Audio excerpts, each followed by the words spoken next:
Vishnu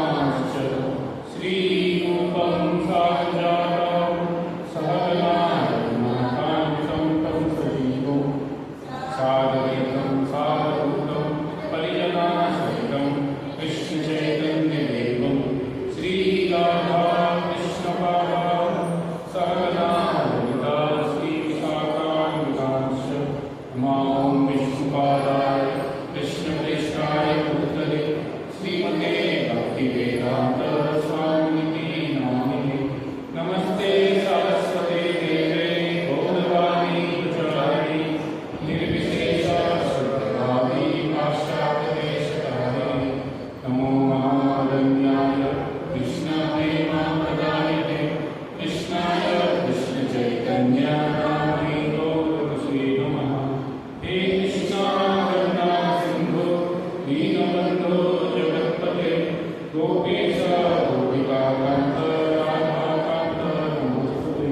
तप्तकाञ्चन गौराङ्गी Radhe Vrindavaneshwari वृषभानुसुते देवी प्रणमामि हरिप्रिये। वाञ्छाकल्पतरुभ्यश्च कृपा सिन्धुभ्येव च पतितानां पावनेभ्यो वैष्णवेभ्यो नमो नमः। जय श्री कृष्ण चैतन्य प्रभु नित्यानंद श्री अद्वैत गदाधर श्रीवासादि गौर भक्तवृंद। हरे कृष्णा कृष्णा कृष्णा हरे हरे हरे राम राम राम हरे हरे। हरे कृष्ण हरे। तो चलो, तो हम आखिरी बार चर्चा कर रहे थे दैवी और आसुरी गुण के बारे में। तो जनरली ये जो दोनों ही गुण हैं ये भौतिक जगत में देखने को मिलता है, अच्छे और बुरे गुण, जिसके द्वारा एक व्यक्ति पाप और पुण्य कर्मों में लगता है। तो भगवान जो है इसके बारे में भी विस्तार से भगवत गीता में बताते हैं 16वें अध्याय में। तो हम वहाँ से थोड़ा चर्चा करेंगे कि भगवत गीता में भगवान क्या बता रहे हैं इसके बारे में। हम लोगों ने थोड़ा देखा था कि बेसिकली ये जो गुण है भक्तों के संग में आता है, जो दैवी गुण होते हैं, और जो आसुरी गुण है वो गलत लोगों के संग से आता है। तो अगर कोई व्यक्ति भक्त से संग करता है तो धीरे धीरे प्रभाव होता है, उसका लाभ होता है। जैसे हमने स्टीक का भी एग्जाम्पल दिया कि अगर कोई भी चीज़ अगर एक भक्त देता है तो कब लाभ होगा हमको पता नहीं, लेकिन उसका फायदा जरूर होगा। सिर्फ हमको क्या है, फॉलो करना चाहिए। कुछ चीज़ें क्लियर हो जाती है, कुछ चीज़ें तुरंत नहीं पता लगती, कुछ चीज़ों को समझने में समय लगता है, लेकिन समय के साथ जो है वो क्लैरिटी आएगा। तो ये जो है भगवत गीता के 16वें अध्याय के स्टार्टिंग में, और हम लोग 16वें अध्याय का मेजॉरिटी श्लोक देखने वाले हैं। बहुत बड़ा चैप्टर नहीं है, बहुत बड़ा अध्याय नहीं है, उसमें जितना भी दैवी और आसुरी गुण से संबंधित है तो मेजॉरिटी श्लोक उससे संबंधित है, उसके बारे में हम देखेंगे। तो आप लोग रिपीट कर सकते हैं। अभयं सत्व संशुद्धि ज्ञान योग व्यवस्थिति दानं दमश्च यज्ञश्च स्वाध्याय तप आचरम् अहिंसा सत्य क्रोध त्याग शांति अपैशुनम् दया भूतेषु अलोलुप्त्वम् मार्गं हीर्षाफलम् तेजा क्षमा धृति शौचम् अद्रोहो नातिमानिता भवन्ति सम्पदं दैवीम् अभिजातस्य भारत। पढ़ना चाहेगा इसको एक एक परसेंट उसमें 1 2 3 3 श्लोक है। ठीक है, मैं एक बार फिर से बोलूँ, आप लोग करेंगे। अभयं सत्व संशुद्धि ज्ञान योग व्यवस्थिति दानं दमश्च यज्ञश्च स्वाध्याय तपो आचरम् अहिंसा सत्यमक्रोध त्याग शान्तिरपैशुनम् दया भूतेषु अलोलुप्त्वम् मार्गं हीर्षाफलम् तेज क्षमा धृति शौचम् अद्रोहो नातिमानिता भवन्ति सम्पदं दैवीम् अभिजातस्य भारत।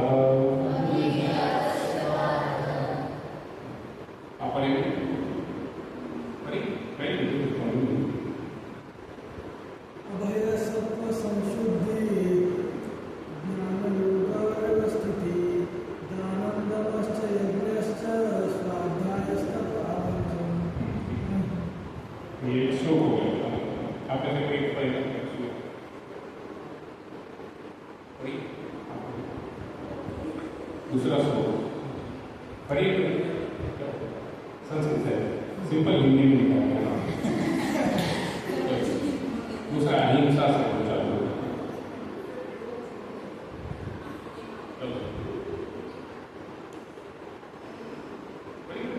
पढ़ी की गलती होगा कोई तो समझ पाएगा।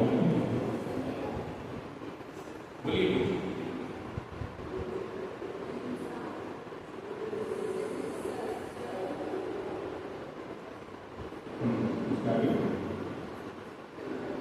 अक्रोध, त्याग, शांति का दर्शन।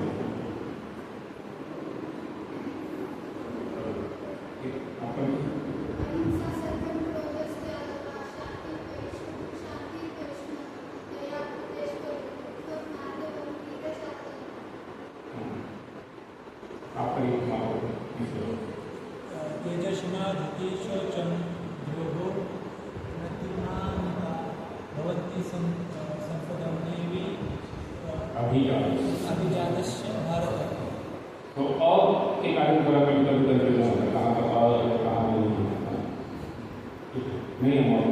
भगवान ने कहा, हे भरत पुत्र, निर्भयता, आत्मशुद्धि, आध्यात्मिक ज्ञान का अनुशीलन, दान, आत्मसंयम, यज्ञ पारायण, वेदाध्ययन, तपस्या, सरलता, अहिंसा, सत्यता, क्रोध विहीनता, त्याग, शांति, छिद्रान्वेषण में अरुचि, समस्त जीवों पर करुणा, लोभ विहीनता, भद्रता, लज्जा, संकल्प, तेज, क्षमा, धैर्य, पवित्रता, ईर्ष्या तथा सम्मान की अभिलाषा से मुक्ति, ये सारे दिव्य गुण हैं जो दैविक प्रकृति से संपन्न देव तुल्य पुरुषों में कहा जाता है। तो ये सभी गुणों के बारे में भगवान बता रहे कि ये क्या है, ये दैवी गुण है। तो ये दैवी और आसुरी गुण के बारे में वर्णन है।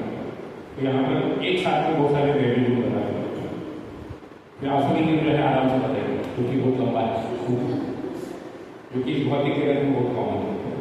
तो इसके लिए ये तीनों श्लोक एक साथ ही प्रोपर में तात्पर्य लिखा, थोड़ा बड़ा है और थोड़ा बड़ा करके पढ़िए उसको। लेकिन बेसिकली क्या है, यहाँ पर दैवी गुणों के बारे में बताया जाता है। तो आसुरी गुण इसके ऑलमोस्ट विपरीत होता है, जो कि आगे भी एक श्लोक में बताया गया है। तो यहाँ पर भी ये गुणों के बारे में एक एक करके हम चर्चा करेंगे। तो यहाँ पर जो है जिस सीक्वेंस में बताया जाता है, निर्भयता, आत्मशुद्धि, उसी हिसाब से जो है पीछे एक एक करके आएंगे। तो हम लोग दो तीन पैराग्राफ पढ़ करके ही आगे बढ़ेंगे, क्योंकि पूरा पढ़ेंगे तो फिर भूल जाएंगे। 15वें अध्याय के प्रारंभ में इस भौतिक जगत रूपी अश्वत्थ वृक्ष की व्याख्या की गई है। उससे निकलने वाली अतिरिक्त जलों की तुलना जीवों के शुभ तथा अशुभ कर्मों से की गई है। 9वें अध्याय में भी देवों तथा असुरों का वर्णन हुआ है। अब वैदिक अनुष्ठानों के अनुसार सतोगुण में किए गए सारे कार्य मुक्ति पथ में प्रगति करने के लिए शुभ माने जाते हैं, और ऐसे कार्यों को दैविक प्रकृति कहा जाता है। जो लोग इस दैविक प्रकृति में स्थित होते हैं वे मुक्ति के पथ पर अग्रसर होते हैं। इसके विपरीत उन लोगों के लिए जो रजो तथा तमोगुण में रहकर कार्य करते हैं, मुक्ति की कोई संभावना नहीं होती। उन्हें या तो मनुष्य की तरह इसी भौतिक जगत में रहना होता है, या फिर वे पशु योनि में या इससे भी भिन्न योनियों में अवतरित होते हैं। इस 16वें अध्याय में भगवान दैवी प्रकृति तथा उसके गुणों एवं आसुरी प्रकृति तथा उसके गुणों का समान रूप से वर्णन करते हैं। वे इन गुणों के लाभों तथा हानियों का भी वर्णन करते हैं। तो यहाँ पर अगर हम देखेंगे तो बेसिकली एक थोड़ा समझी में बताया गया, क्योंकि 16वां अध्याय इसलिए 15वां अध्याय का थोड़ा रेफरेंस किया। तो 15वां अध्याय बहुत फेमस है, आप में से बहुत सारे लोगों ने कहा होगा, पुरुषोत्तम योग करके याद करते हैं, बहुत सारे लोग करते हैं पुरुषोत्तम महीने में खास कर। तो वहाँ पर जो है पहला एक श्लोक आता है, अश्वत्थम का चंदानी ये पढ़नानी इष्टम देव सदैव। बेसिकली वो क्या है, वहाँ पर बताया गया है कि भौतिक जगत कैसा है, रिफ्लेक्शन है आध्यात्मिक जगत। जैसे एक पेड़ होता है जो कि मतलब वहाँ पर क्या बताया गया है, अश्वत्थम, यानी ऐसा अश्वत्थ का पेड़ है जिसका जड़ ऊपर है और डाली नीचे है और ये फल वगैरह भी नीचे है।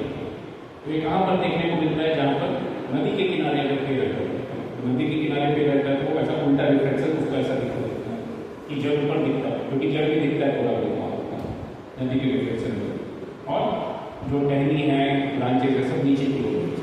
तो ये भौतिक जगत भी उसी प्रकार से क्या है, आध्यात्मिक जगत का रिफ्लेक्शन होता है।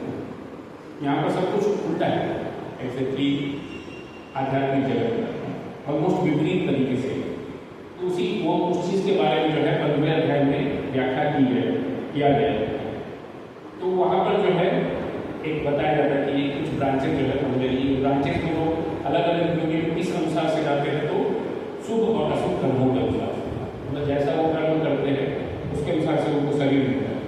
तो कहाँ जाएंगे, इस भौतिक जगत में कौन सा फल खाएंगे, खट्टा मीठा करवा जो भी, उनके भाग्य में क्या लिखा है, उन्हें कैसे डिसाइड होता है कि उन्होंने पहले क्या कर्म किया। तो जैसे एक व्यक्ति कर्म करता है उसके अनुसार से एक व्यक्ति का गति है। और 90वें अध्याय में भी थोड़ा बहुत देवताओं और असुरों के बारे में वर्णन हुआ है। अभी यहाँ पर जो है दैवी और आसुरी गुण के बारे में अच्छे से यहाँ पर वर्णन कर रहे हैं, क्योंकि इसके द्वारा जो है एक व्यक्ति जब जानेगा तो वो डिसाइड कर सकता है कि कैसा मुझे कर्म करना चाहिए, जिसके द्वारा मुझे क्या रिजल्ट मिलेगा वो समझ पाएगा। तो अगर हम इस प्रकार के गुणों का पालन करेंगे, जो कि यहाँ पर दैवी गुण बताए गए हैं, तो एक व्यक्ति आगे की ओर बढ़ेगा। और अगर वो दैवी गुण पालन नहीं करेगा, आसुरी गुण का पालन करेगा, तो वो निम्न योनियों में जाएगा, नरक जा सकता है, या पशु की योनि में जा सकता है, पेड़ों की योनि में जा सकता है, ऐसे अलग अलग निम्न योनियों में जा सकता है। इसके लिए महत्वपूर्ण ज्ञान है, क्योंकि हम इसके अनुसार से हम खुद भी इवेल्युएट कर सकते हैं कि हम क्या फॉलो करें। ऑनेस्टली इवेल्युएट करना जरूरी है। अगर हम ऑनेस्टली इवेल्युएट नहीं करेंगे तो जजमेंट तो ऑनेस्टली होने वाला है। आप इवेल्युएट की गलत करेंगे तो आपको ही उसका मिसकैलकुलेशन होने का डिसएडवांटेज आपको होगा, किसी और को नहीं होगा। तो इसके लिए हम जितना ऑनेस्टली इवेल्युएट करेंगे और अपने आप को इम्प्रूव करने का प्रयास करेंगे, ज़्यादा से ज़्यादा दैवी गुणों का पालन करें तो हमको लाभ होगा, नहीं करेंगे तो उसका नुकसान होगा। दिव्य गुणों या दैवी प्रवृत्तियों से युक्त उत्पन्न व्यक्ति के प्रसंग में प्रयुक्त अभिजात से शब्द बहु सार गर्भित। दैवी परिवेश में संतान उत्पन्न करने को वैदिक शास्त्रों में गर्भाधान संस्कार कहा गया है। यदि माता पिता चाहते हैं कि दिव्य गुणों से युक्त संतान उत्पन्न हो, उन्हें सामाजिक जीवन में मनुष्यों के लिए बताए गए 10 नियमों का पालन करना चाहिए। भगवद गीता में हम पहले ही पढ़ चुके हैं कि अच्छी संतान उत्पन्न करने के निमित्त मैथुन जीवन साक्षात कृष्ण है। मैथुन जीवन गृहित नहीं है यदि इसका कृष्ण भावनामृत में प्रयोग किया जाए।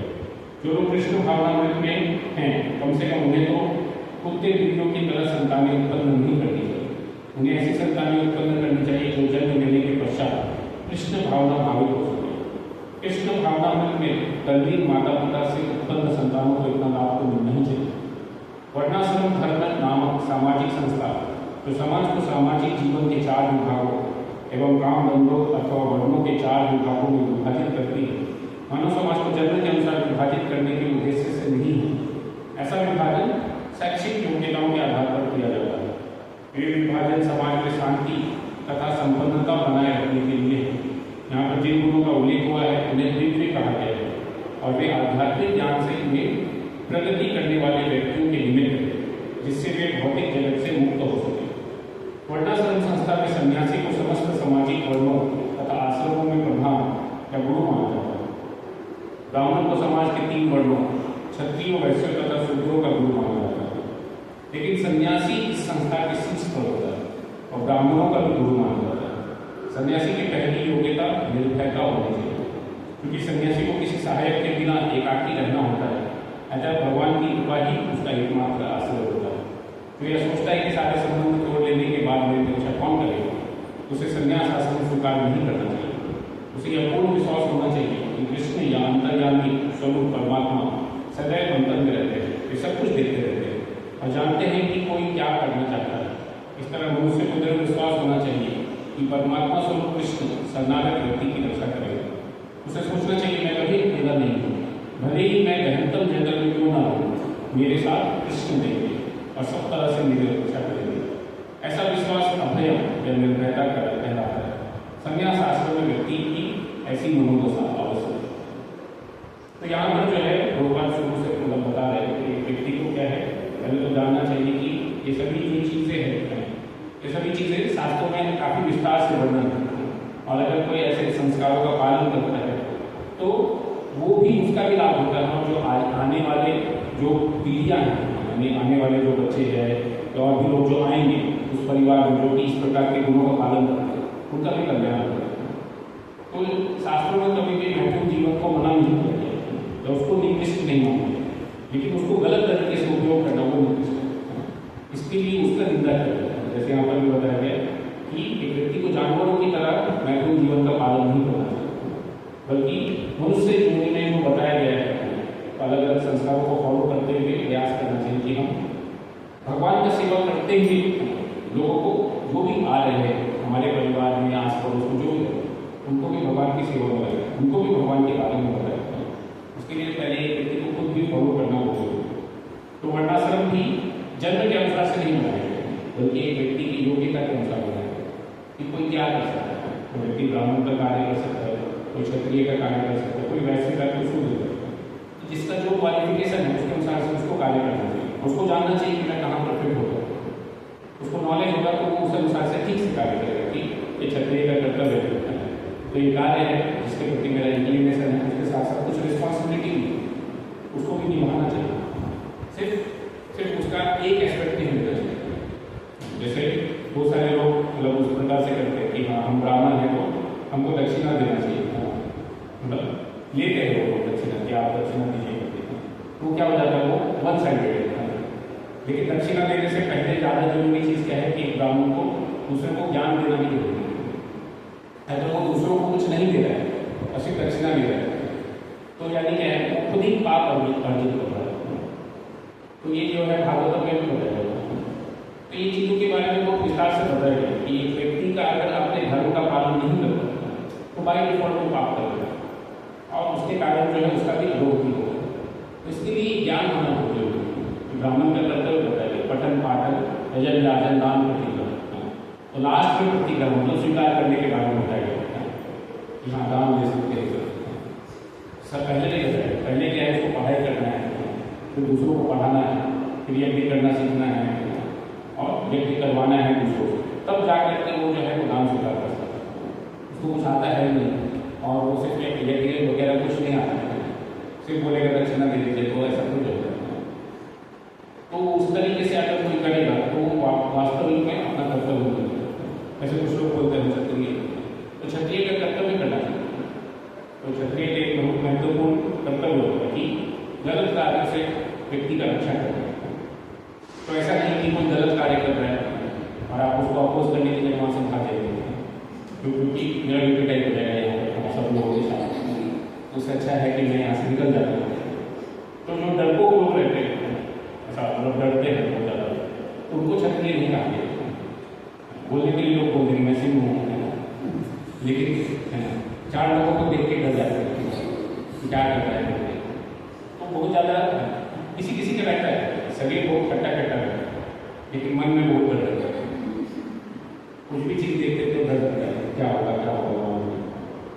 आपने भी देखा होगा कुछ लोगों का ऐसा देख के ऐसा लगता है कि जैसे बहुत कुछ कर सकते हैं लेकिन अंदर से कुछ सब्सटेंस नहीं होता। और कुछ कुछ लोग बहुत पतले दुबले रहते हैं लेकिन बहुत एनर्जेटिक होते हैं, कुछ करना है किसी से भी डर नहीं है। उनको कुछ ऐसा एंजाइटी नहीं होता कि कौन क्या करेगा, क्योंकि उनको गट्स फील करता है। तो खैर एक व्यक्ति को लेकिन अपने गुणों को फॉलो करना बहुत जरूरी है। सिर्फ रिस्पॉन्सिबिलिटी या बोलने के लिए नहीं कि मैं ऐसा हूँ वैसा होगा। तो ये चीज़ें बताया गया है कि इसलिए व्यक्ति जान सके कि हम कहाँ पर स्थित हैं और उसके अनुसार से अगर कोई व्यक्ति फॉलो करता है तो फिर वो सही तरीके से सीख पाएगा। अभी जैसे यहाँ पर सबसे पहले उनके बारे में बताया गया अभय यानी निर्भयता। अभय सबको सब सुखी। तो सबसे पहला चीज़ जो बताया गया अभय के बारे में। तो अभय किसका होना है तो प्रोमिनेंट है, सच ये सब में होना चाहिए, सब लोगों को निडर होना चाहिए, ज़्यादा डरना नहीं चाहिए। लेकिन प्रोमिनेंटली यहाँ पर सन्यासी के बारे में बताया गया कि सन्यासी को खासकर निर्भय रहना चाहिए। अगर वो बहुत डरता है तो फिर क्या होगा, वो फिर दूसरे लोगों के ऊपर निर्भर करेगा, मुझे बचाओ मुझे बचाओ करके, तो फिर वो सत्य के साथ नहीं रह सकता। तो सत्य का साथ देने के लिए कभी कभी जो है क्या मेजोरिटी टाइप, क्योंकि इस भौतिक जगत में मेजोरिटी लोग गलत है, तो इसके लिए उनके अगेंस्ट बोलना पड़ता है। तो लोगों को जनरली जो पावरफुल लोग होते हैं उनके अगेंस्ट बोलने में डर लगता है, क्या करेंगे मेरा मालूम नहीं, तो इसके लिए लोग बोल नहीं पाते। लेकिन एक सन्यासी को ऐसा नहीं है, उसको डर नहीं लगता, तो जो भी सत्य है वो बोलने का हिम्मत होना चाहिए और सही तरीके से सही वक्त पे बता दें। जहाँ जरूरत नहीं वहाँ पर अन्य से नहीं बोलना, कोई पूछ नहीं रहा है फिर भी बोल रहे, तो ऐसा नहीं। लेकिन जहाँ पर जरूरत है वहाँ पर बोलना भी चाहिए। अननेसेसरी रिस्क लेने के बारे में भी नहीं बोला जाता है, लेकिन जहाँ पर जरूरत है वहाँ पर भी डरना नहीं चाहिए। एक व्यक्ति को मान लिया कि सन्यासी जो रहता है वो भगवान के ऊपर विश्वास रखता है, भगवान देख लेंगे क्या होगा, वो इतना डरता नहीं, मुझे मेंटेन कौन करेगा, तो सब कुछ छोड़ छाड़ करके सन्यास को क्या है, सब कुछ छोड़ दिया हुआ और छोड़ छाड़ करके सिर्फ भगवान के नाम का प्रचार करना, इस बेसिस पे कि भगवान मेरा रक्षा करेगा, बस इस बेसिस पे कि वो देख लेंगे कि मेरा क्या होगा क्या नहीं होगा। तो इसके लिए वो कभी भी ऐसा नहीं सोचता कि मैं अकेला हूँ, उनको मालूम भगवान मेरे साथ में, परमात्मा में, और अगर वो रक्षा करना चाहेंगे तो कोई कुछ भी नहीं कर सकता। और अगर उनका इच्छा है मेरा मर जाने का, तो फिर मैं कितना भी अपने आप को बचाने का प्रयास करूँगा, मैं बचा नहीं पाऊँगा, इधर इधर को फंस जाऊँगा और फिर मेरा मृत्यु हो जाएगा। तो इसके लिए उसको इस चीज़ के ऊपर विश्वास है, इसकी वो निर्भयता से भगवान के बारे में प्रचार करेगा, उसको डर नहीं लगता कि सामने वाला व्यक्ति क्या सोचेगा क्या बोलेगा, तो ऐसा कुछ इच्छा या वैसा कुछ भाव नहीं करता। यहाँ पर दोनों ब्राह्मणों के बारे में भी बताया गया है, बट खासकर सन्यासी के बारे में। सन्यासी इवन ब्राह्मणों का भी गुरु होता है, बट इवन ब्राह्मण की जो बाकी क्षत्रिय वैश्य शूद्र उनके गुरु के रूप में माना जाता है, उनको मार्गदर्शन देना चाहिए। इसके लिए ब्राह्मण को हेड बताया जाता है, तो हेड का काम है बताना कहाँ जाना, लेफ्ट राइट की तरफ, क्योंकि उसको दिखता है कि कौन से डायरेक्शन पर आ रहा है। तो वैसे ही ब्राह्मण को अगर सही नॉलेज होना चाहिए, तो उसको पता रहेगा ये सही डायरेक्शन है ये गलत है, तभी वो दूसरे को गाइड कर सकता है। अगर उसको पता ही नहीं कि क्या सही है क्या गलत है, उसको फिर हम ब्राह्मण नहीं हो सकते। वो बोलने के लिए हो जाता है लेकिन वास्तविकता नहीं होता, और उसको भी सत्य बताने के लिए निर्भय होना चाहिए, डरना नहीं चाहिए कि लोग क्या बोलेंगे या अलग अलग लोगों को क्या ओपिनियन करेगा। तो वो शास्त्र के अनुसार से बोलता है, बाकी लोगों के ओपिनियन के अनुसार से। मेजोरिटी लोग ऐसा बोले तो वैसे उसका डिसीजन उसके अनुसार से चेंज नहीं होता, बल्कि जो ऐसा शास्त्र में बताया गया उसके अनुसार से वो फॉलो होगा, उसके आगे बढ़ेंगे। तब उसे अपने अस्तित्व को शुद्ध करना होता है। संन्यास आश्रम में पालन किए जाने के लिए अनेक विधि विधान हैं। इनमें सबसे महत्वपूर्ण यह है कि सन्यासी को किसी स्त्री के साथ घनिष्ठ संबंध नहीं रखना चाहिए, उसे एकांत स्थान में स्त्री से बातें करने की मनाही है। भगवान चैतन्य आदर्श सन्यासी जब वे पुरी में रह रहे थे, उनकी भक्तियों को उनसे उनके पास नमस्कार करने तक के लिए नहीं आने दिया जाता, उन्हें दूर से ही प्रणाम करने के लिए आते थे। स्त्री जाति के प्रति घृणा भाव का चिन्ह नहीं था, अपितु सन्यासी पर लगाया गया प्रतिबंध था, उसे स्त्रियों से निकट संपर्क नहीं रखना चाहिए। मनुष्य को अपने अस्तित्व को शुद्ध बनाने के लिए जीवन की विशेष परिस्थिति में विधि विधानों का पालन करना होता है। सन्यासी के लिए स्त्रियों के साथ घनिष्ठ संबंध तथा इनके व्यक्ति के लिए धन संग्रह वर्जित है। आदर्श सन्यासी को स्वयं भगवान चैतन्य थे और उनके जीवन से हमें यह सीख लेनी चाहिए कि वे स्त्रियों के विषय में कितने कठोर थे। यद्यपि वे भगवान के सबसे बदान्य अवतार माने जाते हैं, क्योंकि वे अधम से अधम बद्ध जीवों को स्वीकार करते थे, लेकिन जहाँ तक स्त्रियों की संगति का प्रश्न था, वे संन्यास आश्रम के विधि विधानों का कठोरता के साथ पालन करते थे। उनका एक निजी पार्षद छोटा हरिदास अन्य पार्षदों के सहित उनके साथ निरंतर रहा, लेकिन किसी कारण उसने एक तरुणी को कामुक दृष्टि से देखा। भगवान चैतन्य इतने कठोर थे कि उन्होंने उसे अपने पार्षदों की संगति से तुरंत बाहर निकाल दिया। भगवान चैतन्य ने कहा कि वो सन्यासी या अन्य कोई व्यक्ति प्रकृति के चंगुल से छूटने का इच्छुक है और अपने को आध्यात्मिक प्रकृति का तक ऊपर उठाना चाहता है तथा भगवान के पास वापस जाना चाहता है, वह यदि भौतिक संपत्ति तथा स्त्री की ओर व्यक्ति के लिए देखता है, भले ही वह उनका भोग ना करे, केवल उनकी ओर अच्छा दृष्टि से देखे, तो भी वह अपना गरीब है कि उसके लिए श्रेयस्कर होगा कि वह ऐसी अवैध इच्छाएं करने के लिए पूर्व आत्महत्या करे। इस तरह शुद्धि की ये विधियाँ हैं। अगला गुण है ज्ञान योग व्यवस्थिति। ज्ञान के अनुशीलन में संलग्न रहना, सन्यासी का जीवन गृहस्थों तथा उन सबों को जो आध्यात्मिक उन्नति के वास्तविक जीवन को भूल चुके हैं ज्ञान वितरित करने के लिए होता है। सन्यासी से आशा की जाती है कि वह अपनी जीविका के लिए द्वार द्वार भिक्षाटन करे, लेकिन इसका अर्थ यह नहीं कि वह भिक्षुक है। विनयशीलता भी आध्यात्मिकता में स्थित मनुष्य की एक योग्यता है। सन्यासी मात्र विनयशीलता बस द्वार द्वार जाता है, भिक्षाटन के उद्देश्य से नहीं जाता। अभी तो गृहस्थों को दर्शन देने तथा उनमें कृष्ण भावना में लगाने के लिए जाता है। यह सन्यासी का कर्तव्य है। यदि वह वास्तव में उन्नत है और उसे गुरु का आदेश प्राप्त है तो उसे तर्क तथा ज्ञान द्वारा कृष्ण भावना का उपदेश करना चाहिए, और यदि वह इतना उन्नत नहीं है तो उसे संन्यास आश्रम ग्रहण नहीं करना चाहिए।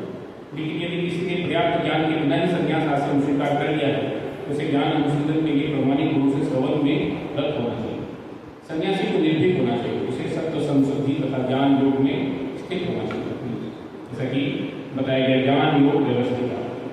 तो यहाँ पर जो है अगर हम देखेंगे तो बेसिकली एक व्यक्ति के बारे में बताया जा रहा है कि उसको अपना सत्व संशुद्धि, तो ये सत्व संशुद्धि के बारे में बताया जा रहा है कि एक व्यक्ति को जो है अपना शुद्धि करने के लिए क्या है, हृदय बाहर रूप से भी और आंतरिक रूप से भी शुद्धि होनी चाहिए। तो इसके लिए जनरली इंद्रिय वृत्ति के बारे में बहुत ज़्यादा अच्छा है, तो वो क्या है वो गर्भित हो जाएगा, यानी निम्न हो जाएगा, तो उसे एक व्यक्ति का चेतना दूषित हो जाएगा। तो एक व्यक्ति को क्या प्रयास करना चाहिए कि हम भगवान के बारे में सोचें। इसके लिए यहाँ पर जो है बताया जा रहा है कि जो भी व्यक्ति खासकर जो संन्यास आश्रम है, क्योंकि वो सबका मार्गदर्शन कर रहा है, तो अगर लीडर ही गड़बड़ रहेगा तो बाकी फॉलोअर कैसे बनेंगे। तो इसके लिए उनके बारे में खासकर बताया जाता है कि उनको ऐसा बताया जाता था कि उनको ये सभी इंद्रिय वृत्ति की चीज़ों से दूर रहना चाहिए।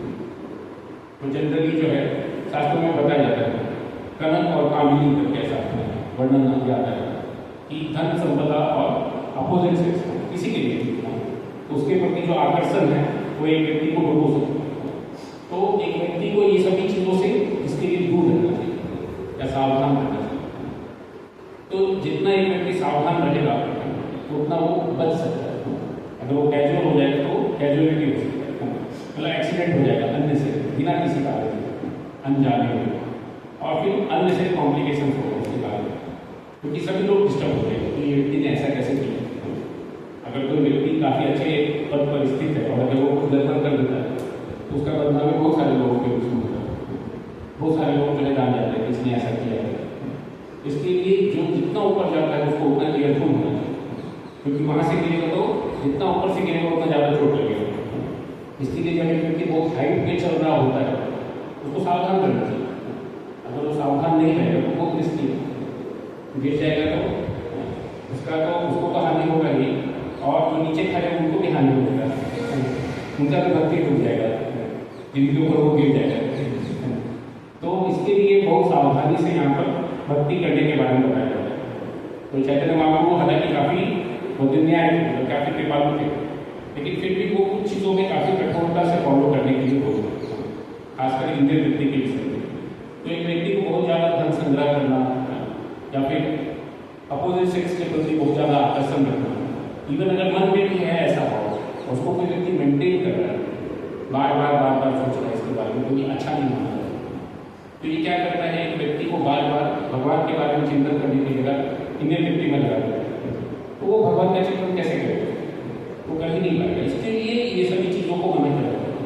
कभी कभी लोग जो है जब ऐसी चीज़ें शास्त्रों में बताई जाती हैं, उसके लिए यहाँ पर क्लैरिफाई भी किया जाता है कि कुछ लोग बोल देते हैं कि स्त्रियों को हीन दृष्टि से देखा जाए, तो ऐसा नहीं है, कहीं पर भी शास्त्र में ऐसा नहीं होता है।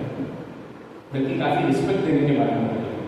इसके लिए शास्त्र में कभी भी ऊपर बोलते थे कि ऐसा बहन जी करके संबोधन नहीं करते, माता जी करके संबोधन करते, क्योंकि एक्चुअली एक व्यक्ति जो है एक माँ को रिस्पेक्ट देता है, बहन को देगा नहीं देगा गारंटी नहीं, वो कोई इस बेटे के साथ नहीं हो सकता, छोटा बड़ा इसके ऊपर भी डिपेंड करता है, और उसके बाद भी कन्फर्म नहीं हो सकता।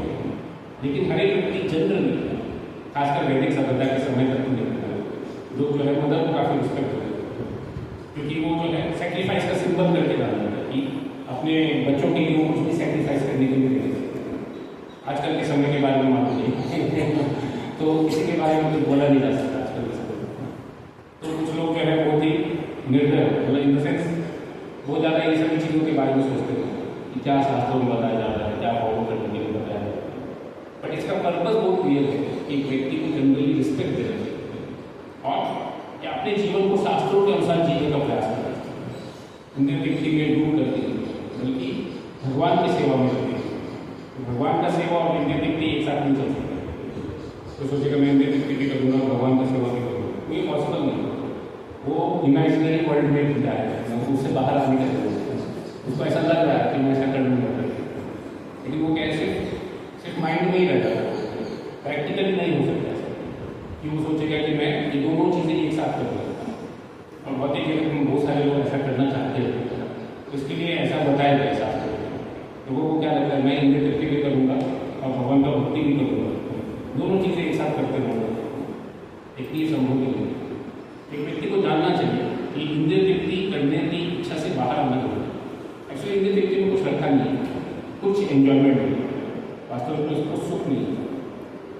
इसके बारे में भी वर्णन किया जाता है शास्त्रों में। मैं बहुत ज़्यादा डिटेल नहीं हूँ, बट एक दो एग्जाम्पल से बोलूँगा। जैसे अगर कोई व्यक्ति भोजन करता है तो कभी या अगर कोई व्यक्ति भोजन करता है उसमें उसको काफ़ी आनंद भी आता है। बहुत सारे लोगों को अगर स्वादिष्ट भोजन मिले काफ़ी अच्छा लगता है। दिन भर थके हारे आने के बाद कुछ अच्छा खाने को मिल जाएगा तो काफ़ी अच्छा लगेगा। लेकिन जनरली अगर उस समय भी अगर किसी को कोई बहुत परेशानी है, अगर वो खाने से जस्ट पहले उसको फ़ोन आ जाता है कि आपको लॉस हो गया, कुछ तो आपको जॉब से निकाल दिया, ऐसा कुछ भी नेगेटिव न्यूज़ आ जाता है, तो भले खा रहा होता है लेकिन कुछ टेस्ट नहीं आता, कितना भी स्वादिष्ट भोजन क्योंकि उसका माइंड ही नहीं हुआ। यानी कि जो एंजॉयमेंट है वो सिर्फ मेंटल प्लेटफॉर्म पे, ऐसा कोई भी एंजॉयमेंट देखेंगे इस भौतिक जीवन का सब मेंटल है, क्योंकि ये सभी चीज़ें भौतिक है।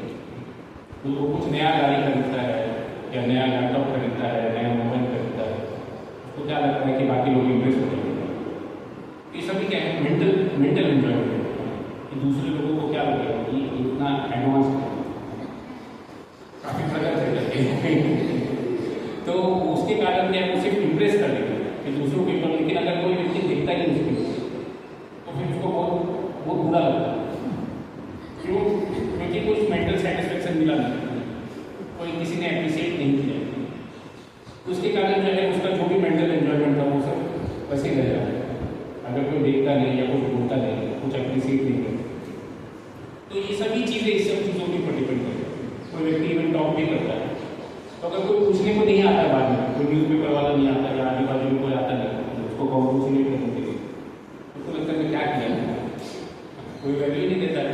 इतना मेहनत करके यहाँ टॉप किया करके और यहाँ पर कोई पूछने वाला भी नहीं, तो फिर उसका कोई खुशी नहीं लगता ऐसी चीज़ों से। जैसे कुछ लोग जो है रेगुलरली अगर कोई व्यक्ति बचपन से टॉप कर रहा है उसको कोई वो नहीं लगता कि हाँ ठीक है ना फिर से करता है और वो बड़ा चीज़ इस हाल से तो वैसे ही चल रहा है। तो ये क्या होता है, जब एक व्यक्ति के लिए नया रहता है तो उसमें एक मानसिक सुख है, एक न्यूनेस में कोई भी चीज़ नया करता है उसमें थोड़ा सुख लगता है। कोई भी चीज़ के बारे में बताया जाता है कि थोड़ा चेंज कर देगा, जैसे ड्रेस स्टाइल जो है तो जो पहले 1950s में पहनते थे वही चीज़ को आप वापस से चालू कर देंगे तो लोगों को लगेगा नया फैशन और लोग उससे इम्प्रेस भी हो जाएंगे और फिर कुछ साल के बाद वही चीज़ खत्म हो जाएगा, फिर से कुछ और लेके आएंगे, कुछ और लेके। तो हर बार चेंज करते रहने का एक फैशन है। इस भौतिक जगत में जनरली लोग ऐसी चीज़ों का पालन जो करते हैं सिर्फ मानसिक रूप से सुखी होंगे, उसमें वास्तविक में सुख नहीं। तो इसके लिए क्या जरूरी है कि एक व्यक्ति को ज्ञान होना चाहिए। जैसे यहाँ पर बताया है ज्ञान योग व्यवस्था, अभ्यम सत्वम संशुद्धि ज्ञान योग व्यवस्थिति। तो ज्ञान अगर योग में एक व्यक्ति यानी उसको ज्ञान हो जाता है, सही ज्ञान हो जाता है, प्लीज़ ये इंद्रिय तृप्ति में सुख नहीं है तो फिर वो इसके पीछे भागेगा, बल्कि एक व्यक्ति ज्ञान प्राप्त करने के बाद विनयशील हो जाएगा। बोलते हैं विद्या ददाति विनयम ददाति पात्रता। विद्या से विनयशीलता आनी चाहिए, घमंड नहीं होना चाहिए। और विनयशीलता जो एक व्यक्ति को पात्रता देता है सीखने के लिए, वो और सीख सकता है और ज़्यादा ज्ञान प्राप्त कर सकता है। तो यहाँ पर भी वही चीज़ बताया गया कि व्यक्ति को जैसे जैसे वो शास्त्रों को फॉलो करता है, ज्ञान प्राप्त करता है, तो वो और ज़्यादा विनयशील हो जाता है। जैसे एक सन्यासी भी विनय सिंह है, वो अलग अलग जगह पर जा करके लोगों को भगवान के बारे में बताते हैं। सिर्फ भिक्षा मांग करके अपने आप को मेंटेन करने के लिए नहीं जाते, उसका पर्पस भिक्षा मांगने का या दान मांगने का ये नहीं है कि मैं तो क्या खाऊंगा, मेरे पास कुछ है नहीं, वो ऑलरेडी भगवान को करने को है। और ये चीज़ शास्त्र में भी बताया जाता है कि एक्चुअली जब भगवान जंगल के जानवरों को मेंटेन कर सकते हैं तो फिर अपने भक्तों को क्यों नहीं कर सकते। अगर कोई व्यक्ति जंगल में जाएगा तो उसको कुछ ना कुछ कंद मूल फल फूल मिल जाए। जैसे पहले के समय में लोग जंगल में जाते थे तपस्या करते थे, ऐसा तो नहीं कुछ नहीं मिलता था, बहुत सारे पेड़ों पर फल वगैरह मिलते थे और उसको खा करके अपने आप को मेंटेन कर सकते थे। ऐसा नहीं है कि कुछ नहीं है या कोई फैसिलिटी नहीं है। सिर्फ क्या जरूरी है कि एक व्यक्ति को उसको जानना चाहिए और उससे आसक्त नहीं करना चाहिए। वैसे ही यहाँ पर सन्यासी जो है अलग अलग जगह जा रहा है सिर्फ अपने शरीर को मेंटेन करने के लिए, बल्कि उसका पर्पस उससे भी ज़्यादा जरूरी क्या है कि वो लोगों को ज्ञान देने के लिए जाता है। ज्ञान कैसे देगा लोगों को, तो उसके लिए वहाँ पर जाता है भिक्षा मांगने के लिए, या कुछ दीजिए और बदले में तो कुछ तो लेना पड़ेगा ना, तो इसके लिए वो बदले में ज्ञान देता है। ठीक है, ये जनरल जैसे लोग पहले बार्टर सिस्टम में करते थे, बिजनेस करते थे तो बार्टर सिस्टम को बोला जाता है, आप एक चीज़ दीजिए आपको एक चीज़ दे देंगे, तो जिसके पास जो चीज़ है वो दे सकते हैं। जैसे किसी के पास फल है तो फल देगा और बदले में अनाज देगा, या किसी के पास दूध है तो दूध दे करके देगा, तो जो भी चीज़ जिसके पास है वो दे करके वो एक्सचेंज कर सकते हैं। वैसे एक सन्यासी जो है ज्ञान देने के लिए उसको देना पड़ेगा तो वो देगा। तो उस प्रकार से यहाँ पर बताइए दान और प्रतिग्रह, तो दान स्वीकार करता है और फिर लोगों को उसके विपरीत में ज्ञान देता है, ये उसका कर्तव्य है। इस प्रकार से जो है वो खुद भी ज्ञान प्राप्त करता है, फॉलो करता है, उसको दूसरों को भी सिखाता है, तो दूसरे लोग सीखेंगे तभी वो भी सब लोग उन्नीस ज्ञान योग व्यवस्थित, ज्ञान के द्वारा जो है वो योग में व्यवस्थित हो और फिर सही तरीके से शास्त्रों का पालन करें। अभी अगले गुण के बारे में अगला गुण दान है। दान अभी जैसे पहला आ गया अभ्यम सत्वम संसोगे ज्ञान योग व्यवस्थित, तो ये सन्यासी और ब्राह्मण के विकास कर देता है। फिर अगले के बारे में अगला गुण दान है। दान गृहस्थों के लिए, गृहस्थों को चाहिए कि वे निष्कपटता से जीवन यापन करना सीखें और कमाई का 50% विश्व भर में कृष्ण भावना के प्रचार में खर्च करें। इस प्रकार से गृहस्थ को चाहिए कि ऐसे कार्य में लगे, संस्थान समितियों को दान दे, दान योग के पात्र को दिया जाना चाहिए, जैसा आगे वर्णन किया जाएगा। दान भी कई तरह का होता है तथा सतोगुण रजोगुण तथा तमोगुण में दिया गया था। सतोगुण में दिए जाने वाले दान की संस्कृति शास्त्रों ने की है, लेकिन रजो तथा तमोगुण में दिए गए दान की संस्कृति नहीं है, क्योंकि यह धर्म का अपव्यय माना है। संसार भर में कृष्ण भावनामृत के प्रसार हेतु ही दान दिया जाना चाहिए, ऐसा दान सतोगुण होगा। जहाँ तक दम आत्मसंयम का प्रश्न है, क्या धार्मिक समाज के अन्य आश्रमों के लिए नहीं है, अपितु गृहस्थ के लिए विशेष रूप से। यद्यपि उसकी पत्नी होती है, लेकिन उसे चाहिए कि व्यर्थ ही अपनी इंद्रिय को विषय भोग की ओर न हो। गृहस्थों पर भी महत्वपूर्ण जीवन के लिए प्रतिबंध है, इसका उपयोग केवल संतान उत्पत्ति के लिए किया जाना चाहिए। यदि वह संतान नहीं चाहता तो उसे अपनी पत्नी के साथ विषय भोग में लिप्त नहीं होना चाहिए। आधुनिक समाज महत्वपूर्ण जीवन का भोग करने के लिए निरोध विधियों या अन्य घृणित विधियों का उपयोग करता है, जिससे संतान का उत्तरदायित्व न उठाना है। यह दिव्य गुण नहीं, अपितु आसुर गुण है। यदि कोई व्यक्ति चाहे वह गृहस्थ ही क्यों न हो, आध्यात्मिक जीवन में प्रगति करना चाहता है तो उसे अपने महत्वपूर्ण जीवन पर संयम रखना होगा। उसे ऐसी संतान नहीं उत्पन्न करनी चाहिए जो कृष्ण की सेवा में काम न आए। यदि वह ऐसी संतान उत्पन्न करता है जो कृष्ण भावनामृत हो सके, भावना भावित हो सके, तो वह सैकड़ों संतानें उत्पन्न कर सकता है, लेकिन ऐसी क्षमता के बिना किसी को इंद्रिय सुख के लिए काम भोगने युक्त नहीं होना चाहिए। गृहस्थों को यज्ञ भी करना चाहिए, क्योंकि यज्ञ के लिए पर्याप्त धन चाहिए। ब्रह्मचर्य वानप्रस्थ तथा संन्यास आश्रम वालों के पास धन नहीं होगा, वे तो भिक्षाटन करके जीवित रहते हैं। अतः विभिन्न प्रकार के यज्ञ गृहस्थों के दायित्व हैं। उन्हें चाहिए कि वैदिक साहित्य द्वारा आदिष्ट अग्निहोत्र लिखे, लेकिन आजकल ऐसे यज्ञ अत्यंत खर्चीले हैं और हर किसी गृहस्थ के लिए इन्हें संपन्न कर पाना कठिन है। इस युग के लिए संस्कृत सर्वश्रेष्ठ यज्ञ है संकीर्तन यज्ञ। क्या संकीर्तन यज्ञ?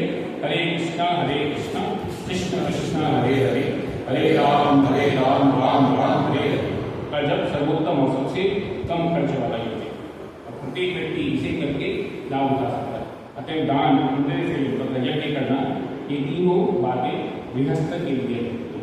तो यहाँ पर अगर हम इसे आपको ऊपर श्लोक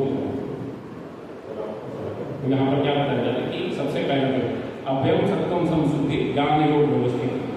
तो जो पहला लाइन है ये संन्यास के लिए बताया है। फिर उसके बाद दान दमश्च यज्ञश्च, सिर्फ यहाँ तक स्वाध्याय तप आर्जवम नहीं, दान दमश्च यज्ञश्च ये गृहस्थ के लिए खासकर बताया।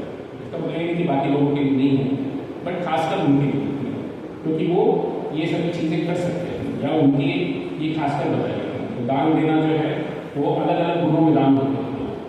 तो एक व्यक्ति को सत्व गुण में दान देना है। तो 17वें अध्याय में अलग अलग गुणों का वर्णन है, वहाँ पर हम अगले क्लास में शायद इसके बारे में थोड़ा बताएंगे इस बारे में। तो अलग अलग गुणों में अलग अलग दान होता है, रजोगुण, तमोगुण और सत्वगुण। तो एक व्यक्ति को सत्वगुण में स्थित होकर के दान देना चाहिए। तो रजोगुण में दान मतलब क्या है कि अपने नाम प्रसिद्धि के लिए लोग दान देते हैं कि मैंने ये किया, आपको मालूम है मैंने मेरे दान से ही बनाया, ये व्यक्ति जो खा रहा है ये मेरे दान के खा रहे हैं, मैंने 10 प्लेट दान दिया इसके लिए ऐसा हो रहा है। तो ऐसा करके बहुत सारे लोग जो है काफ़ी इसको प्रचारित करते हैं, जो भी वो दान करते हैं यज्ञ करते हैं कि मैंने इतना बड़ा यज्ञ का आयोजन किया है, भागवत सप्ताह यज्ञ कर रहा हूँ या हरिनाम संकीर्तन का यज्ञ कर रहा हूँ, तो लोग उसको भी काफ़ी प्रचार प्रसार करते हैं। लेकिन अगर उसका उद्देश्य अपना नाम प्रसिद्धि के लिए यानी वो रजोगुणी और तमोगुणी यानी गलत व्यक्ति के साथ या गलत चीज़ों का दान देना। कुछ लोग जो है दान में मांस मदिरा भी बांट देते हैं, तो ये क्या है तमोगुणी दान देता है। तमोगुण में आकर के वो कुछ भी गलत चीज़ों का दान दे रहा है, नहीं तो पैसा दे रहा है लेकिन गलत व्यक्ति को दे रहा है जो कि इसका दुरुपयोग करेंगे। जैसे लोग जो है ऐसे लोगों को देंगे जो उसका दुरुपयोग करते हैं। जैसे कभी कभी लोग जो है मदद करते समय कभी कभी पैसा जो है गलत लोगों के हाथ में भी चल जाता है।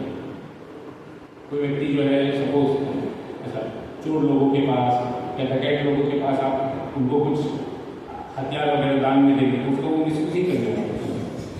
तो ये क्या है, ये भी तमोगुण है, गलत लोगों को दान देते। अगर यही चीज़ आप अगर एक सही व्यक्ति को देंगे तो उसका वो सही यूज करेंगे, लेकिन अगर गलत लोगों को देंगे तो फिर उसका मिसयूज हो। तो एक व्यक्ति को जानना चाहिए कि किसको दान देना चाहिए, उसका क्या सही उपयोग। अगर सही उपयोग के साथ के हिसाब से अगर हम दान देंगे तो फिर उसका वास्तविक लाभ होगा। नहीं तो बहुत सारे लोग बोलते हैं मैंने दान दिया, लेकिन उसका लाभ नहीं होगा अगर एक व्यक्ति सही व्यक्ति को दान दे या सही उद्देश्य से दान दे। तो ये दोनों चीज़ें सही होना बहुत जरूरी है। तो ऐसे दान को सत्वगुणी करना है। फिर उसके साथ साथ दानस जमश्च यज्ञश्च, तो दम मतलब यानी आत्म संयम। एक व्यक्ति को अपने इंद्रियों के ऊपर संयम होना चाहिए।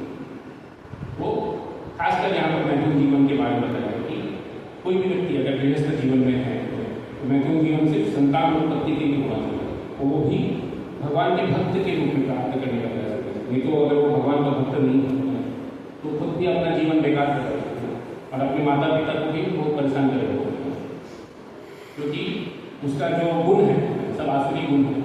आसुरी गुण आगे हम पढ़ेंगे, जो इनके पास आसुरी गुण है वो दूसरे लोगों का कल्याण नहीं करता और दूसरे लोगों से परेशान करता है। बाकी सब लोग भी परेशान होते हैं। कभी कभी कुछ माता पिता बोलते हैं कि मेरा बच्चा ही मेरा दुश्मन निकला है, मतलब मेरे घर में जो है मेरे शत्रु का जन्म हो गया। कभी लोग ऐसा बहुत परेशान करते हैं। कुछ लोग ऐसा रहते हैं। तो ये सभी चीज़ें अपने आप नहीं होगा अगर कोई व्यक्ति सही तरीके से इसका पालन करे। तो भगवान भी बताते हैं कि ये सभी चीज़ें अगर शास्त्रों में भी बताए गए, ऐसा नहीं है कि इसको घृणित बताया गया, लेकिन सही तरीके से करना चाहिए। तो एक व्यक्ति को सिर्फ इंद्रिय सुख के लिए, भौतिक भोग के लिए इसका उपयोग नहीं करना चाहिए, क्योंकि इसका पर्पस है कि एक व्यक्ति को ये यज्ञ के रूप में कर सकते हैं, यानी भगवान के भक्त भगवान का जो सेवा करे ऐसे संतान को उत्पत्ति करेंगे। और यहाँ पर प्रोपा देते हैं कि ऐसे आप कितने भी संतान उत्पन्न कर सकते, उसके लिए प्रॉब्लम नहीं। और फिर एक व्यक्ति को यज्ञ भी करना चाहिए। यज्ञ करने के लिए भी धन लगता है, दान देने के लिए तो ऑब्वियसली धन लगता है और यज्ञ करने के लिए भी धन लगता है। और धन क्या होता है, सिर्फ जनरल जो 4 आश्रम है, ब्रह्मचारी, गृहस्थ, वानप्रस्थ और संन्यास, उसमें से ऐसा एक्सपेक्टेड है कि बाकी तीनों के पास ज़्यादा धन नहीं रहता। आजकल सबके पास रहता है, लेकिन पहले के समय में खासकर गृहस्थ लोगों के पास रहता था। तो तो इसके लिए यज्ञ वगैरह नहीं कर सकते। और वो जो है अलग अलग यज्ञ के बारे में बताया जाता है, खासकर यहाँ पर अग्निहोत्र यज्ञ के बारे में बताया गया है। या बहुत सारे लोग पंचसूर्य यज्ञ के बारे में बताया जाता है, जो 5 पाप होते हैं लोगों के बाद, तो उसको नष्ट करने के लिए पंचसूर्य यज्ञ करते हैं। लेकिन ये सब करना बहुत मुश्किल है आजकल के समय में। प्रॉपर ब्राह्मण नहीं मिलते, फिर प्रॉपर इंग्रीडियंट नहीं मिलता, प्रॉपर जगह नहीं मिलता यज्ञ करने के लिए, सब कंटामिनेटेड जगह है। तो इस प्रकार से जो है जनरल जो शास्त्र में यज्ञ बताया गया वो करना बहुत मुश्किल है। तो बहुत सिंपल यज्ञ बताया गया, भगवान के नाम जप। अगर कोई व्यक्ति रेगुलरली भगवान का नाम जप करता है तो खुद में यज्ञ करना चाहिए। तो संकीर्तन यज्ञ जो है कलयुग का सबसे महत्वपूर्ण यज्ञ होता है।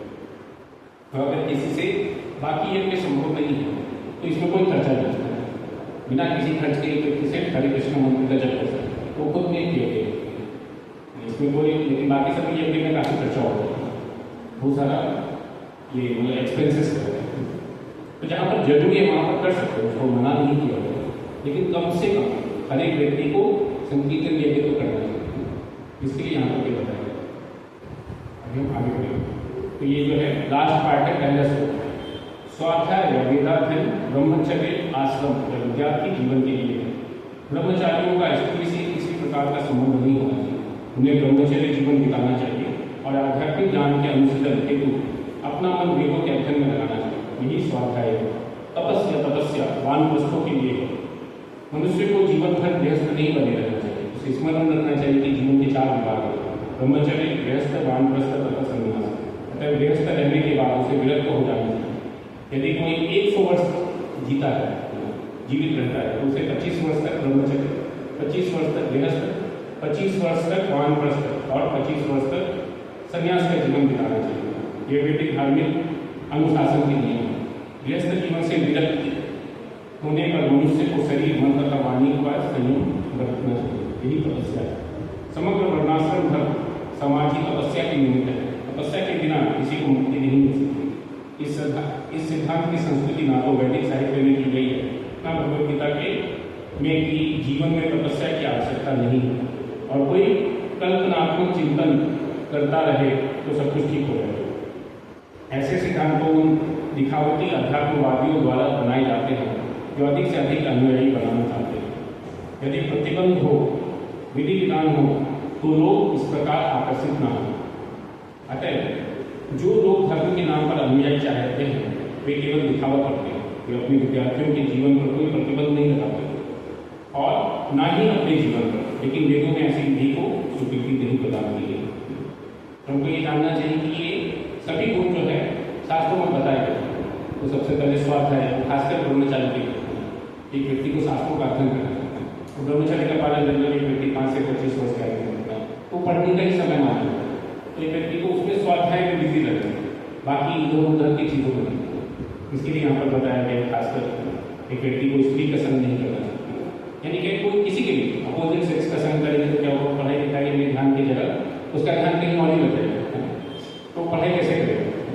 इसके लिए बहुत बार आजकल के समय में अगर आप देखेंगे फॉरेन कल्चर में भी या इंडिया में भी पढ़ाई नहीं कर पाते, क्योंकि उनका जो ध्यान कहीं और है। तो पहले के समय में को एजुकेशन करके कॉन्सेप्ट नहीं था। पहले के समय में जनरली गर्ल्स स्कूल अलग होता था, बॉयज स्कूल अलग होता था। जैसे अभी भी जो कैंप का मंदिर है तो वहाँ पर है स्कूल, बॉयज स्कूल सिर्फ बॉयज़ के लिए। हालांकि वहाँ पर ही सेपरेटली अभी चालू हो गया, बाद में गर्ल्स स्कूल भी चालू हो गया इक्वलिटी के लिए। लेकिन क्या है, ऐसा नहीं कि पढ़ाने के लिए मना है, बट सेपरेट होने से एक व्यक्ति अच्छे से पढ़ाई कर सकता है, उसका ध्यान ज़्यादा लगेगा, उनको ध्यान भटकते रहे। फिर व्यक्ति को ध्यान केंद्रित करने के लिए ध्यान केंद्र करके पढ़ाई करना चाहिए, तो बहुत कम समय में भी काफ़ी जल्दी सीख सकता है। लेकिन अगर उसका ध्यान बटा रहे तो उसको एक ही चीज़ सीखने के लिए बहुत सारा समय चल जाएगा, थोड़े थोड़े चीज़ों के लिए। जैसे पहले के समय में ऐसा बताया जाता था कि लोगों का बुद्धि बहुत शार्प होता था, एक बार सुनते तो याद रह जाता। तो ये किस बेसिस पर होता है कि उनका ध्यान फोकस, अगर किसी का ध्यान बहुत केंद्रित है तो बहुत कम समय में वो पढ़ाई कर सकते हैं, उसको याद करेगा। लेकिन अगर उसका ध्यान बटा हुआ है, फोन पे ध्यान है, लैपटॉप पे ध्यान है, चारों ओर भी ध्यान है, तो फिर उसका पढ़ाई ठीक से नहीं होगा, उसको बहुत टाइम लगेगा सेम चीज़ पढ़ाई करने में।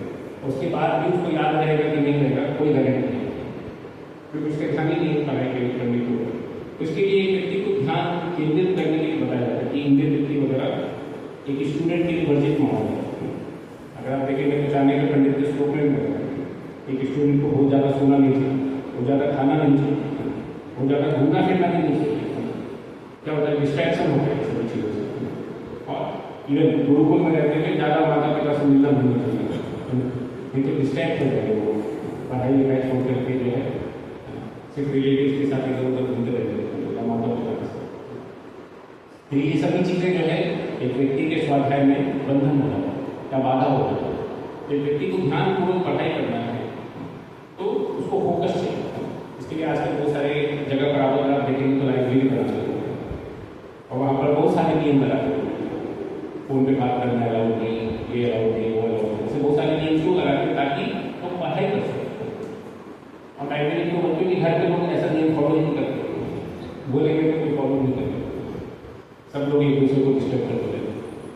और अगर फिर भी कोई ट्राई करेगा तो क्या बोलेगा कि ये बहुत बड़ा पढ़ाकू कर गया कि यहाँ पर ही बैठ के पढ़ाई कर रहा है। तो इसके लिए कंड्यूसिव एनवायरनमेंट देना बहुत जरूरी है हर एक व्यक्ति को पढ़ाई करने। तो पहले के समय में हर एक व्यक्ति जनरली गुरुकुल में जाता था और वहाँ पर कोई डिस्ट्रैक्शन नहीं रहता। जनरली गुरुकुल जो है थोड़ा आउटर में रहता है, सिटी के आउटस्कर्ट में। जैसे आप मैं पहले जॉब करता था गुड़गांव, तो गुड़गांव जो है वो गुरु का गाँव करके गुड़गांव नाम रखा। वहाँ पर द्रोणाचार्य जो है अपने शिष्य पांडवों को और कौरवों को सिखा देते। तो क्या वो इंद्रप्रस्थ यानी दिल्ली के पूरा आउटर में था। तो अभी वो ज़्यादा डेवलप हो गया दिल्ली से भी, वो एक अलग स्थिति है, लेकिन उस समय वो उतना डेवलप नहीं था। तो आउटर में था, इसका मतलब क्या है, वो सिंपल था, गाँव जैसे था, इसलिए गुरु ग्राम नाम था, यानी गाँव था, वो शहर नहीं था। इंद्रप्रस्थ जो था वो सिटी था जहाँ पर वो लोग राज्य करते। तो ये लोग गांव में रह करके सीखते थे ताकि एक सिंपल जीवन जीना सीख सके। तो एक व्यक्ति को अगर पढ़ाई करना है तो सिंपल जीवन जीना बहुत जरूरी है। और बाद में जो है एक व्यक्ति को तपस्या भी करना चाहिए, जैसे कि यहाँ पर आगे बताया जा रहा है। तो ये इवन ब्रह्मचारी के लिए भी जरूरी है, सबके लिए जरूरी है। यज्ञ दान तपस्या पावन सभी बहुत सारे श्लोकों में बताया जाता है कि यज्ञ दान तपस्या हर एक को करना है, जो भी उसके पास है उसका अनुसार से।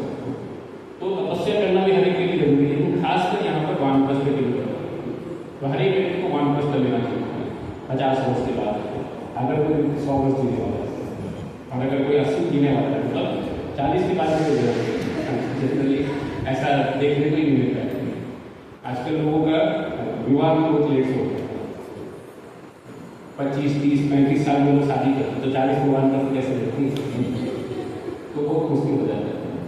तो लोग ठीक से फॉलो नहीं करते। पहले के समय में जनरली एक व्यक्ति जब उचित उम्र का हो जाता है तो उनका भी विवाह करने का इच्छा है, उनका विवाह हो जाता है, मतलब जनरली ये 20-25 साल के आयु में, 30, 35, 40 साल के आयु में, तो ये बहुत लेट है। तो ये इसमें बहुत सारे चैलेंजेस आते हैं, फिजिकल प्रॉब्लम भी आते हैं, मेंटल प्रॉब्लम भी आता है और सोशल प्रॉब्लम भी आता है, एक दूसरे के साथ एडजस्ट करना भी मुश्किल हो जाता है। जैसे आप देखेंगे जो व्यक्ति छोटा है, मतलब कम उम्र का है, वो एडजस्ट कर लेता है नए जगह पर जाकर, लेकिन जैसे जैसे एज बढ़ते जाता है एडजस्ट करना मुश्किल हो जाता है। जैसे एक व्यक्ति जब स्टूडेंट है तो उसको बहुत सारा चेंज करना उसके लिए मुश्किल काम है, आज इस स्कूल में, कल उस स्कूल में, और किसी और स्कूल में। लेकिन जब वो बड़ा हो जाता है तो ऐसे चेंज करना बहुत मुश्किल होता है। एक जगह से दूसरी जगह जाने के लिए व्यक्ति 10 बार सोचता है, जाऊँ कि नहीं जाऊँ। तो वैसे ही जो है ये सभी चीज़ें जनरली सही समय पर होना चाहिए, तो एक व्यक्ति सही समय पर वानप्रस्थ मिल सकता है। अभी ठीक है 40 वर्ष में तो आजकल के समय में पॉसिबल नहीं है, कम से कम 50-55 की आयु में तो एक व्यक्ति को प्रयास करना चाहिए। जनरली इसको शुरुआत किया गया, बट सबसे अगर आप देखेंगे तो इसको अंदर में सबसे कम कौन सी कैटेगरी के लोग हैं, तो वानप्रस्थ लोग, सन्यासी है कुछ लोग, और ब्रह्मचारी के है, गृहस्थ तो सबसे ज़्यादा है, लेकिन वानप्रस्थ बहुत ही कम, बहुत ही कम, गिने चुने कुछ लोग। हर एक मंदिर में जाएंगे 2 लोग, 4 लोग, बहुत होंगे तो 10 लोग, उससे ज़्यादा लोग नहीं। सेटली सन्यासी की कमी हो, बट वो बाई डिफॉल्ट कम हो, क्योंकि सन्यास बहुत ज़्यादा लोग नहीं ले सकते। लेकिन एटलीस्ट वानप्रस्थ तो लेना चाहिए मेजॉरिटी लोगों को, लेकिन मेजॉरिटी लोग क्या होता है वहाँ तक जा नहीं पाते। इस कारण से भौतिक आसक्ति नहीं होता। इसके लिए बताया जाता है कि एक व्यक्ति को इवन ब्रह्मचर्य जीवन को पालन करते समय विवाह से पहले भी एक व्यक्ति को थोड़ा तपस्या करना चाहिए, तो बाद में डिटैच हो पाना इतना मुश्किल नहीं है, उनको बहुत डिफिकल्ट है। तो इसके लिए एक व्यक्ति को तपस्या करने के बारे में बताया जाता है, पहले भी और बाद में। इस प्रकार से एक व्यक्ति को रहने का प्रयास करना चाहिए। अभी हम आगे बढ़ेंगे। हाँ, यहाँ पर एक चीज़ और बताया जा रहा है कि एक व्यक्ति को मतलब मैंने ऐसे ही नेग्लेक्ट नहीं करना चाहिए। कभी कभी लोग बोलते हैं कि कुछ तपस्या करने का जरूरत है, आपको जो मन में आए वो करो। ये सभी चीज़ें क्या है, ये बंधन है, इतना कंट्रोल नहीं करना चाहिए। किसी भी चीज़ के ऊपर कंट्रोल नहीं करना चाहिए। आप आपके मन के ऊपर कंट्रोल करेंगे तो मेंटल प्रॉब्लम हो जाएगी। बट क्या होता है, उल्टा होता है, अगर आप कंट्रोल नहीं करते तो मेंटल प्रॉब्लम होता है। आप देख सकते हैं जितने लोगों को मेंटल प्रॉब्लम है, उन्होंने अपने आप को कंट्रोल नहीं किया और फिर जैसे जैसे वो बड़े होते जाते हैं उनका जिद भी बड़ा होता जाता है। और फिर अगर वो फुलफिल नहीं होता तो फिर वो सहन नहीं कर पाते उस चीज़ को। बचपन से जो भी इच्छा किया सब पूरा हो, कभी कैसे नहीं होगा, तो फिर उन लोगों को मेंटल प्रॉब्लम होता है। बचपन से इच्छा है बहुत बड़ा जॉब करने का, या फिर बचपन में गाड़ी चाहिए था, गाड़ी मिल गया, छोटा बड़ा जो भी चाहिए था, किसी स्कूल में एडमिशन चाहिए था, मिल गया। लेकिन बड़ा होने के बाद जैसा जॉब चाहिए था नहीं मिला, तो एक व्यक्ति को फ्रस्ट्रेट हो जाएगा और बहुत डिस्टर्ब हो जाएगा, तो सब कुछ मिलने के बाद भी। तो इस प्रकार से एक व्यक्ति को बहुत ज़्यादा ऐसा एक्सपेक्टेशन नहीं है कि यही चाहिए, इतना अटैचमेंट नहीं होना, जो मिला उसमें एक व्यक्ति को संतुष्ट होना। और जो तपस्या है वो वॉलंटरी एक्सेप्टेंस है। तो ऐसा नहीं सोचना चाहिए कि ये सभी चीज़ें जो रेगुलेट करने के लिए बताया जाता है ये आर्टिफिशियल है, बल्कि एक व्यक्ति के लिए जरूरी है। कई बार लोग जो है ऐसा प्रतिबंध नहीं लगाते, जैसे प्रोपर ने चार्ज नहीं हो रहा है, तो एक भक्त ने बोला कि अगर आप चार्ज नहीं हो पाएंगे तो अभी आपके सिर्फ 1-2 हज़ार फॉलोअर है, अगर आप हटा देंगे तो कम से कम 10-20 लाख आपके फॉलोअर हो जाएगा। तो प्रोपर को बोलते भी हो कि मैं यहाँ पर फॉलोअर बनाने के लिए नहीं, मैं यहाँ पर लोगों को भगवान का भक्त बनाने के लिए। तो फॉलोअर बनाने के लिए क्या फायदा है, आज आपके फॉलोअर है, कल किसी और हो जाएगा, जो फेमस हो जाएगा लोग उसके फॉलोअर हो जाएगा, वो कोई बहुत बड़ा चीज़ नहीं है। इस भौतिक जगत में कोई भी व्यक्ति फेमस हो सकता है, लेकिन एक व्यक्ति को फॉलोअर से ज़्यादा जरूरी चीज़ है भगवान का भक्ति करना और दूसरों को उसमें लगाना। तो इसके लिए सिर्फ फॉलोअर बढ़ाने के लिए एक व्यक्ति को ऐसा कॉम्प्रोमाइज़ नहीं करना भक्ति के लिए, या भक्ति को फॉलो करना, उसको सही तरीके से फॉलो करना चाहिए। और जितना हम शास्त्रों को फॉलो करेंगे उतना हम भगवान की भक्ति में आगे बढ़ेंगे, नहीं फॉलो करेंगे तो उतना हम कष्ट में रहेंगे, परेशान रहेंगे। तो ये सभी चीज़ जो प्रतिबद्ध बताए गए ये हमारे लिए अच्छा है। तो एक व्यक्ति को ऐसा नहीं सोचना चाहिए कि ये प्रतिबंध के कारण ही हो रहा है, या इतना रूल्स रेगुलेशन क्यों, इतना रूल रेगुलेशन नहीं होना चाहिए, लेकिन ये हमारे लिए अच्छा है।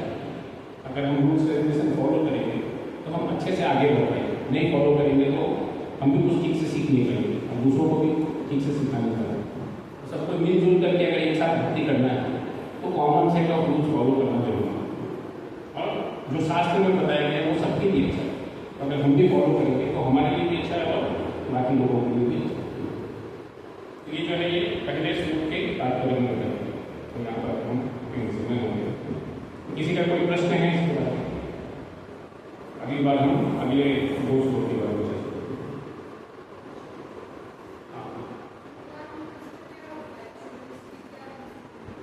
वानप्रस्थ जो है वो एक व्यक्ति जो है जब गृहस्थ जीवन ऑलमोस्ट कंप्लीट हो जाता है तो एक व्यक्ति को वानप्रस्थ चलेगा।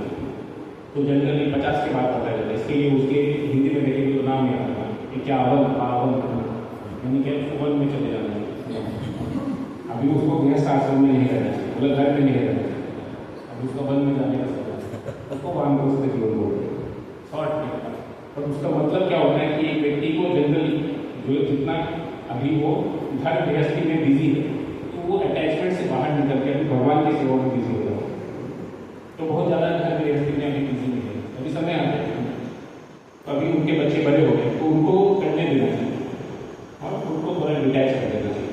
ऐसा करेंगे तो क्या होगा, सुखपूर्वक लोग एक साथ कर सकते, नहीं तो सबको प्रॉब्लम होगा। जैसे घर में अगर सब लोग एक साथ रहते अगर रहते तो आजकल बहुत सारे लोग रहते थे, तो अगर इंटरव्यू लोग रहेंगे करते और अगर वो भगवान का सेवा नहीं करेंगे तो फिर दूसरे को डिस्टर्ब ही करेंगे। उससे ज़्यादा झंझट। लेकिन अगर वो वानप्रस्थ ले लेते हैं तो क्या वो अपना बिजी है भगवान का सेवा में, और आप अपना काम कर सकते हो, उसमें कोई डिस्टर्बेंस नहीं करेगा। हाँ, सजेशन देते हैं, ऐसा नहीं कि सजेशन देने के लिए मना किया, तो they are just acting as a guide, वो सिर्फ गाइडेंस दे रहे हैं ये सही है ये गलत, लेकिन डिटेल के पीछे फॉलो अप करके नहीं करते।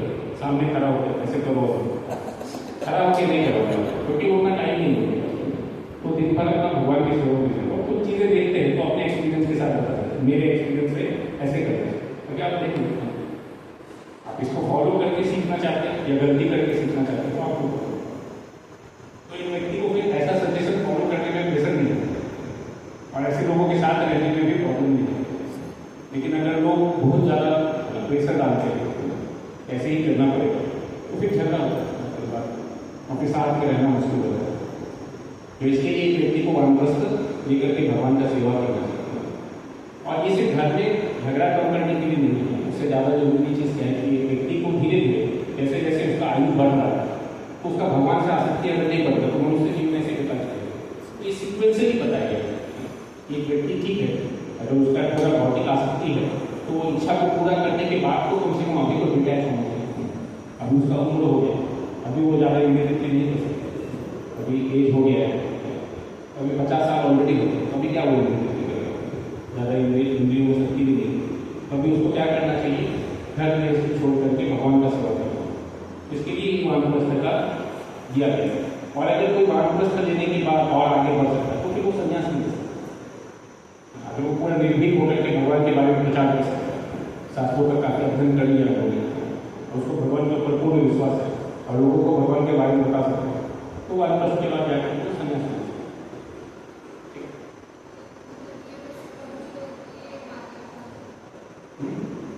वानप्रस्थ की वन में जाकर वन में जाने का सिस्टम जो है वो जनरली स्त्रियों के लिए नहीं है, वो घर में रह करके कर सकते। घर में रह करके करना मतलब ये नहीं, तो ऐसा नहीं है कि अभी के समय में इवन पुरुषों के लिए भी वानप्रस्थ जो भगवान में रहता है वो भी घर में रह के करने के लिए, लेकिन आप मेजोरिटी से मंदिर में रहते भगवान का सेवा कीजिए और सुबह शाम 1-2 घंटा 1-2 घंटे घर में रहते लोगों को सजेशन देते और अपना बेसिक नीड को फुलफिल करते। घर में जाने का थोड़ा आधा 1 घंटा लोगों से बात करने का, सो जाएगा, फिर सुबह उठने का, मंदिर आ जाने का, भगवान का भजन करने का, दिन भर मंदिर में सेवा करने का, फिर शाम में जाने का, आधा 1 घंटा लोगों के साथ बात करने का, सो जाएगा, उसमें ज़्यादा डिस्टर्बेंस नहीं होता। तो ये दोनों के लिए करते हैं, ऐसा नहीं कि सिर्फ पुरुषों के लिए, तो स्त्रियों के लिए भी। तो प्रेजेंट टाइम में दोनों के लिए एक और कि वो घर में रहते हुए कर सकते। हाँ, स्त्रियों के लिए संन्यास आश्रम नहीं होता है कि संन्यास लेकर के घूमना, तो ऐसा नहीं करते क्योंकि वो उतना मतलब ये क्या बोलते हैं कन्वीनियंट नहीं जाता ये सभी चीज़ें ट्रैवलिंग करता है।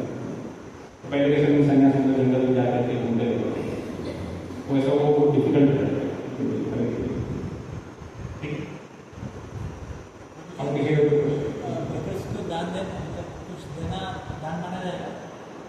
आप किसको देखें उसको करें, तो जनरलाइज नहीं कर सकता है।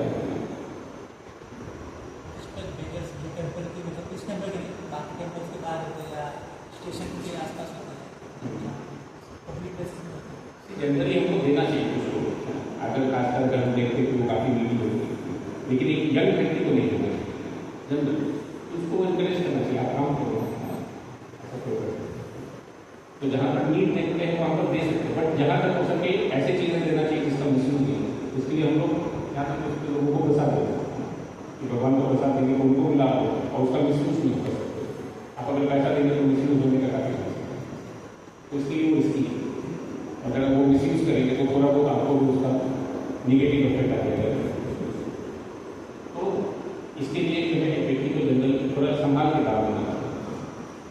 अगर हम उसे दान देते हैं और उसका वो मिसयूज करता है तो उसका इम्पैक्ट हमें भी होगा।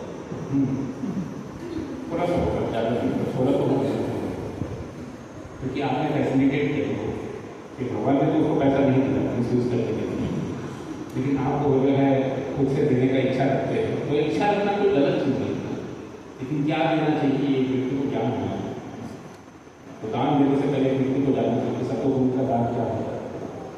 सतोगुण में देंगे तो फिर लाभ होगा, रजोगुण या तमोगुण में देंगे तो नुकसान हो सकता है, उसको भी और आपको भी, वो भी पाप करेगा और आप भी उसका करोगे फायदा करोगे, फिर आपने फैसिलिटेट किया। जैसे एक गलत व्यक्ति को अगर आप एजुकेशन देंगे तो उसका कुछ गलत करना वो आपको गाली देने की नहीं, वो बोलते कि इसने ही सिखाया उसके कारण इतने सारे लोगों को भुगतना पड़ रहा है प्रॉब्लम। तो आप उसको कल्प्रिट मानेंगे कि नहीं मानेंगे? आप भरा कल्प्रिट नहीं, लेकिन थोड़ा तो कॉन्ट्रीब्यूशन है ना। जैसे कुछ लोग जो है गलत काम करते हैं, साइबर हैकिंग करते हैं, ऐसा कुछ करते हैं, किसी ने तो सिखाया होगा, अपने आप से क्यों नहीं सीखते? तो जिसने भी सिखाया उनका थोड़ा तो कॉन्ट्रीब्यूशन उधर भी है, तो लोग उनको भी ब्लेम करेंगे कि इनके कारण ऐसा हो रहा है। ठीक है, और किसी का बच्चे छोटे से लेके अपने बड़े तक संस्कार देते हैं, माँ के पेट में भी अच्छे संस्कार, गर्भधान संस्कार हो रहा है, जात संस्कार हो रहा है, बहुत सारे संस्कार हो रहे हैं। अपन उनका ये संस्कार बड़ा बहुत महत्वपूर्ण होता है। जो अपन संस्कार अच्छे थे, भजन कीर्तन ये, तो उसका कर्म क्या है? फिर बच्चे का बुरा कर्म रहेगा तो आगे अच्छे कर्म में आएगा। डिपेंड करता है।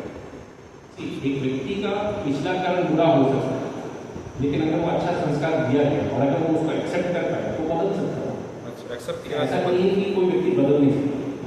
भक्ति एक ऐसे इतना पावरफुल चीज है कि बुरे से बुरे लोग भी बदल सकते हैं। जैसे प्रोपाल वेस्ट में जाकर के जब प्रचार किया तो हिंदी लोग इनको सब गलत आते थे, तो इतने बुरे लोग तो अभी तक यहाँ पर भारत में उनको ज़्यादा बुरे लोग देखने को नहीं मिलते अभी भी प्रेजेंट टाइम में, कि कंटिन्यूसली सिर्फ इंटॉक्सिकेशन में है या गलत काम कर रहे हैं।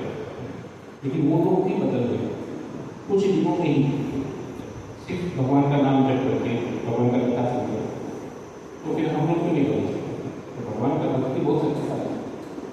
ऐसे भगवान ने जो विधियाँ दी है काफ़ी शक्तिशाली है। अगर कोई भी व्यक्ति अच्छे से फॉलो करता है तो बुरे से बुरा व्यक्ति भी बदल सकता है। कितना खराब है, कर्म पूरे बदल जाते हैं। हाँ, हमको अपनी तरफ से प्रयास करना है कि सामने वाला व्यक्ति बदलेगा कि नहीं बदलेगा वो हम बता नहीं सकते पहले से, लेकिन हम अपॉर्चुनिटी तो दे सकते हैं बदलने की, अच्छा व्यक्ति बनने का अपॉर्चुनिटी दे सकते हैं। हम ये